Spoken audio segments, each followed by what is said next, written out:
The chilling touch, cold as the void itself, grazed Freya's form. Her crimson eyes, once beacons of defiance, now widened in a silent, shattering scream. She hadn't saved the nascent worlds, nor the threatened planet. Instead, she had become the ultimate sacrifice, the first to be consumed by the very nightmare she had inadvertently unleashed. His laughter echoed, a cruel symphony across the cosmic stage. The game has begun, his voice boomed, for a new, terrifying player. Freya, once a cosmic warrior, then a harbinger, was now the conduit. She was the vessel for the primordial horror, her very essence being drawn into the skeletal hand, guided by the countless obsidian eyes that had once been her own soul. The nascent worlds, so full of promise, now trembled on the precipice of utter annihilation. The true Umbra primordial, the architect of all darkness, had awakened, and Freya was its first victim, its unwilling instrument. The obsidian eyes, 1,000 reflections of her own despair, pulsed with an insatiable hunger. They were her, yet not her.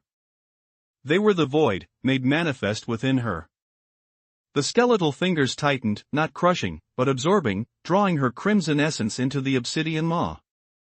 It felt like being unmade, atom by atom, memory by memory. The vibrant hues of her being, the crimson energy that had once pulsed with life and hope, were now being siphoned, twisted, and assimilated into the chilling blackness. She could feel the primal horror's consciousness, vast and ancient, seeping into hers, drowning her own thoughts, her own will. It was a terrifying intimacy, a violation beyond all comprehension.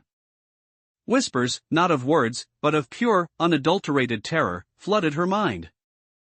The fear of countless beings, the echoes of devoured stars, the silent screams of dying galaxies, all of it poured into her. She was a nexus of dread, a living embodiment of cosmic despair. He watched, a celestial puppeteer, his amusement palpable.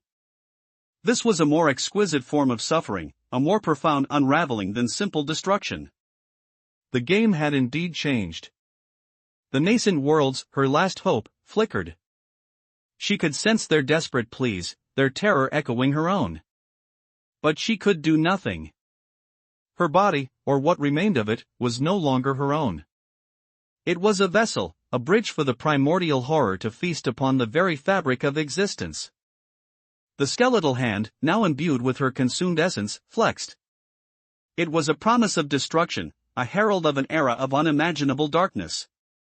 The obsidian eyes, her eyes, turned towards the flickering nascent worlds, their gaze now devoid of empathy, filled only with the cold, calculating hunger of the void. Freya's last vestiges of consciousness fought against the overwhelming tide of darkness. Was this the end of her story? Or merely the horrifying beginning of a new, cosmic epic of consumption? A final, faint whisper, a ghost of hope from the threatened world, brushed against her fading awareness, sacrifice, a new beginning. But the void's hunger was absolute. The skeletal hand, now a monstrous extension of the primordial horror, moved, not towards Freya, but through her, its tendrils of darkness reaching out, ready to consume the fragile new dawn she had so desperately tried to protect. The universe held its breath. The age of consumption had begun. And Freya was its gateway.